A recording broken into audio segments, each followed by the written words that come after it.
ಹೇಳಿ. ಒಬ್ರು cancer patient sir, ಅವ್ರಿಗೆ ವಾಯ್ಸ್ ಹೋಗ್ಬಿಟ್ಟಿತ್ತು, ಅಂದ್ರೆ ವಾಯ್ಸ್ ಬರ್ತಾ ಇರ್ಲಿಲ್ಲ.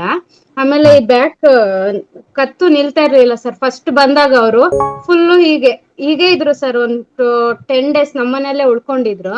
ಹೀಗೆ ಇದ್ರು ಸರ್. ಅದು ನಾನು ಈಗ ಸೀಡ್ ಥೆರಪಿ ಫಸ್ಟ್ ನೋಡಿದ್ ಸೀಡ್ ಥೆರಪಿ ಹಾಕಿದ್ದು. ಒಂದ್ ವಾರಕ್ಕೆ ಅವ್ರೊಂದ್ ಸ್ವಲ್ಪ ಹಿಂಗೆ ಕಂಟ್ರೋಲ್ ಅಲ್ಲಿ ಕತ್ತು ನಿಲ್ಲಕ್ ಇದಾಯ್ತು ಸರ್. ವಾಯ್ಸ್ ಡಾಕ್ಟರ್ ಹತ್ರ ಹೋಗೋದ್ರಲ್ಲಿ ಅವ್ರು ನನಗೆ ಅಲ್ಲಿಂದ ಕಾಲ್ ಮಾಡಿದ್ರು. ವಾಯ್ಸ್ ಆಟೋಮೆಟಿಕ್ ಬಂತು ಸರ್. ಅದು ಒಂದ್ ವಾರ ಬರೀ ಕಲರ್ ಥೆರಪಿಯಲ್ಲಿ. ಎಸ್. ಕ್ಯಾನ್ಸರ್ ಪೇಷಂಟ್ ಸರ್ ಅವ್ರು ಎಷ್ಟು ಖುಷಿ ಅಂದ್ರೆ ಈಗೂ ಅದನ್ನೇ ಕಂಟಿನ್ಯೂ ಮಾಡ್ತಾ ಇದ್ದಾರೆ.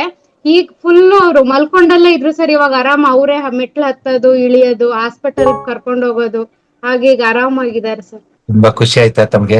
ಖುಷಿ ಆಯ್ತು ಸರ್. ನಮ್ ರಿಲೇಷನ್ ಸರ್ ಅವರು ಬಂದಿದ್ರು, ಎಲ್ಲ ಇದ್ದು ನೋಡ್ಕೊಂಡ್ ಚೆನ್ನಾಗಿದಾದ್ರು.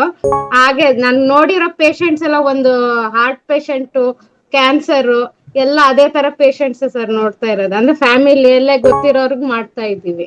ಮಾಡಿ ನಿಮ್ಗೆ ರಿಸಲ್ಟ್ ನೋಡ್ರೆ ಚೆನ್ನಾಗಿದೆ. ಕೆಲವೊಂದೊಬ್ರು ತುಂಬಾ ಜನಕ್ಕೆ ಇವತ್ತು ಮೆಡಿಸಿನ್ ಇಂದ ರಿಲೀಫ್ ಸಿಗ್ತಾ ಇಲ್ಲ. ಕಲರ್ ಥೆರಪಿ ಮಾಡೋದ್ರಲ್ಲಿ ತಪ್ಪಿಲ್ಲ, ಮಾಡಿ. ಅದಕ್ಕೆ thank you sir. Thank you very much.